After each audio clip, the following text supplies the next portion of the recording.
And there was distant music, simple and somehow sublime, giving the nation a new syncopation. The people called it ragtime. Father was well off, very well off. His considerable income was derived through the manufacture of fireworks and bunting and other accoutrements of patriotism. Father was also something of an amateur explorer. The house on the hill in New Rochelle was Mother's domain. She took pleasure in making it comfortable for the men of her family, and often told herself how fortunate she was to be so protected and provided for by her husband. Mother's younger brother worked at Father's fireworks factory. He was a genius at explosives, but he was also a young man searching for something to believe in. His sister wondered when he would find it. Grandfather had been a professor of Greek and Latin, and now retired, he was living with his daughter and her family, and was thoroughly irritated by everything. The days were gently tinted, lavender pink, lemon and lime. Ladies with parasols, Fellas with tennis balls. There were gazebos and there were no Negroes. And everything was ragtime.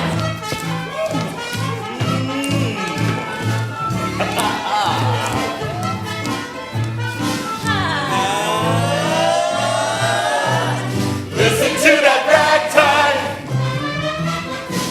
In Harlem, men and women of color forgot their troubles and danced and reveled to the music of Cole House Walker Jr. This was a music that was theirs and no one else's. One young woman thought Cole House played just for her. Her name was Sarah. Booker T. Washington was the most famous Negro in the country. He counseled friendships between the races and spoke of the promise of the future. He had no patience for Negroes who lived less than exemplary lives. Ladies with parasols, fellows with tennis balls. There were no Negroes and there were no immigrants.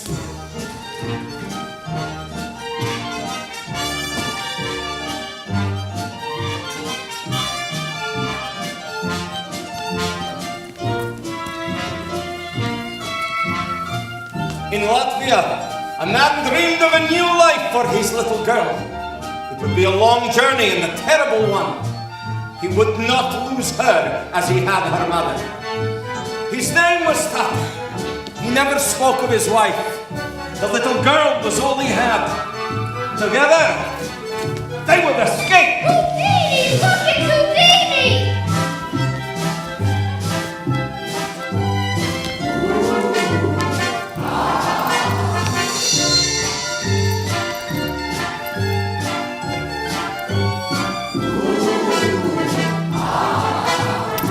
Harry Houdini was one immigrant who made an art of escape. He was the headliner in the top vaudeville circuits. It water de crossing Houdinis. He made his mother proud. But for all his achievements, he knew he was merely an illusionist. He wanted to believe there was more. Hello, Sonny. Warn the Duke! What did you say? And there was distant music, changing the tune, changing the time, giving the nation a new syncopation. La la la la la la la. Certain men make a country great. At the very apex of the American pyramid. That's the very tip top. Like pharaohs reincarnates to J.P. Morgan and Henry Ford. All men are born equal, but the cream rises to the top. Let me at those sons of bitches. These men are the demons who are sucking your very souls dry. I hate them. Someone should arrest that woman. The radical anarchist Emma Goldman fought against the ravages of American capitalism as she watched her fellow immigrants' hopes turn to despair on the Lower East Side.